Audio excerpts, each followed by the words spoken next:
Good afternoon, folks. I'm back again for round two. I did some more wrenching, I got some more stuff off, and I got some more splaining to do. So first off, I will show you what's going on in the engine bay currently.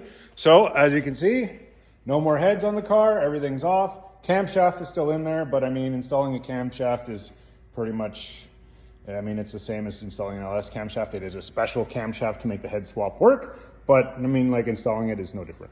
So yeah, wiring, I'm gonna rip all that out and make that pretty and better. Nothing really special going on in here at the moment that I need to explain. This is my alternator power steering bracket from ICT. As I stated before, it's the truck supercharged one, and I kind of have everything taped so I don't lose where the spacer location is, because I had to pretty much custom cut them just to make everything line up perfectly for my belt. Next, heads are over here. So I'll explain what's going on a little bit more with the heads. So this is obviously it's a supercharged application. So this is the ICT supercharger bracket, and this is an AC Delco supercharger tensioner. I had to do some modifications on it. I ended up just, it's threaded in here. I drilled it out and then just ran a bolt with a nylock washer on here because I had to put spacers and I needed a longer bolt. So that's that. Moving on to the heads. Head modification to fit on your LS engine. So easy. I've said it a million times in a bunch of other videos. These are the heads, L86 heads. Got them from a GM website. Did some porting on them. They're great heads. So the difference, dowel location, okay? So on an LT, the dowel location's up here. On an LS, the dowel location's down here. All you have to do, see, there, that's the hole size previously. Took a little step bit, open that right up to accept that dowel, move the dowel down to here, move the dowel down to here. That's it. Sits right on your LS engine. You're done. It's that easy. You just have to open up those holes for your dowel location, because if you don't, your head can wiggle around and you'll never get a nice tight fit and clamping, and bad things can happen. Next, I can tell you what, so yeah, these are, my valve springs are BTR Platinum double spring. Not really, I'm just telling you what they are. They're not really important to the swap.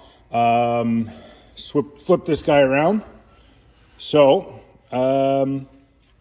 this is your direct injection block-off plate, which is 100% necessary for making this whole thing work.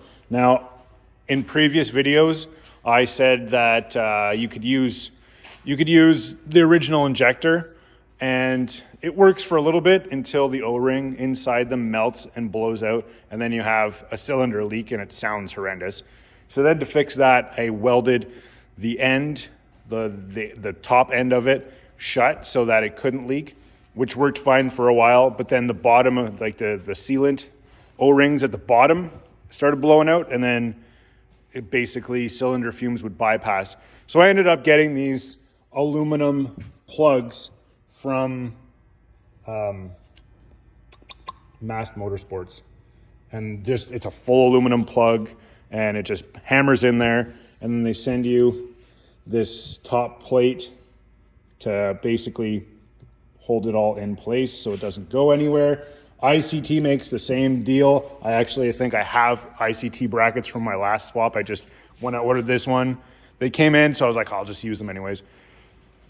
But yeah, I think ICT has the plug kit now too. So both options, Mast Motorsport, ICT, plug kit. Easy peasy lemon squeezy.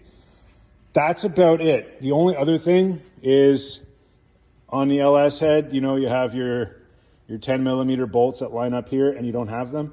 But there are two holes you can't tell from the back side, but from this side, they drilled them halfway into the head. So I took a bigger drill bit and I opened it up and then straight through, and then made the hole bigger. And then this way you can run at least two. And that makes me feel a little better. The LT heads don't run any bolts on top, but I put two in there, and it's kind of nice to have, to put grounds on and whatever. It's pretty great. Next, this will be going on. I got this in the mail. This is going to replace a lot of stuff because, as I was saying before, I have a lot of overheating issues on wiring because a lot of stuff just runs off 1 or 2 wires. So everything is going to be fused, relayed, and switched now. I got this handy little guy on Amazon. Going to be all my fuel pump, fan, intercooler pump, start, ignition, all that good stuff. So I'm going to install all that. And last but not least, probably the most important part is to make damn sure if you buy, so right now on the market, this is the only thing you can get. This is the BTR LT head swap 230. This is what makes everything work. Now, that being said, this is a Cam Motion custom camshaft. This is the first camshaft I built when I wanted this whole setup to work before Brian Tooley made a camshaft, before there was even a camshaft out to make this work, before anybody knew about it. This is the camshaft I built to make it work. It is custom ground by Cam Motion. It has almost the identical same, almost the exact same specs as a Summit Stage 4 LS Pro camshaft. So it's a pretty aggressive camshaft, but I didn't go crazy on the valve lift. I think the valve lift was only like 580 because that's what that camshaft had from Summit. And I asked them why, and they said basically that camshaft was designed to spin to like 8,500 RPM, and they reduced valve lift for valve train stability. So I said, I'm not going to screw with that. I'm going to keep it the same way it is. So basically this guy is almost identical. And I mean, it's been sitting here forever. I kind of wanted to put in another project, but hey, if any of you guys are looking for a camshaft, I'll sell it to you. I don't care. It's just sitting here. So that being said, if you watch the Brian Tooley videos or any videos on how to install all this stuff, he will say, and I've never included this in my video, but Brian Tooley will directly say on his video that on an LS3 engine, and an LS3 has flat top pistons, if you don't mill down the heads, you don't have to fly cut the pistons. His exact words. Now, I did not mill down the heads. I did not fly cut the pistons. And as you can see, every piston has been kissed by the intake valve.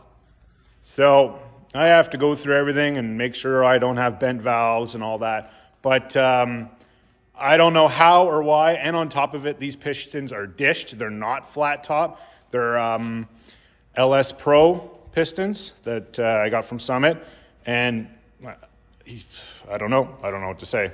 I did check the valve clearance when I started putting it all together, and I didn't have any issues, but I don't know. Maybe, I don't know. So anyways, make sure to double check that, guys. Like I said, Brian Tooley said there wouldn't be any issue, and every single piston, every single one of them has been equally kissed by an intake valve. So just watch. Next, you can use, I wanted to tell you about these guys. So a lot of people ask me if I use stock push rods. No, I did not use stock push rods. I opted and got the beefier ones, but I didn't remember which ones I got. I didn't remember if they're Summit or Trick Flow or BTR. So now that I finally have it out, it is from Trick Flow. So these are the 7.850 and 80 thou wall Trick Flow. That's what I'm using. That's what's in there. They work great. Can't complain.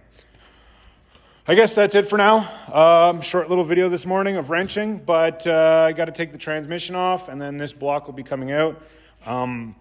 So in a nutshell, I probably won't post anything for a few days just because, I mean, it's going to be me wrenching on stuff. I really want to make a video on what's going on in my transmission because that's kind of custom.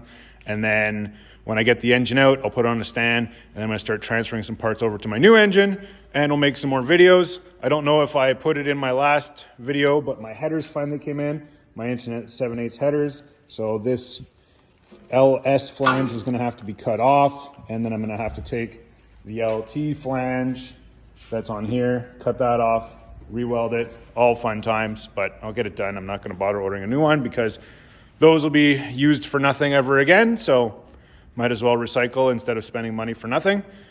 So that's it for today. Thanks for watching. Keep an eye out for the next video. Thanks for subscribing, and spread the word. Try and keep you guys entertained as much as I can. I got some really, well, I'm sure everybody got really sad news that Roadkill is off, and that really sucks because I have a TV in here and Roadkill plays in the background mostly while I'm doing this. Probably one of the main reasons why I even started building a project was because of those guys and their show. So it really sucks, but I mean, I'll try and get this done and make some entertaining videos and, you know, be funny, haha. Anyways, take care, guys. Thanks.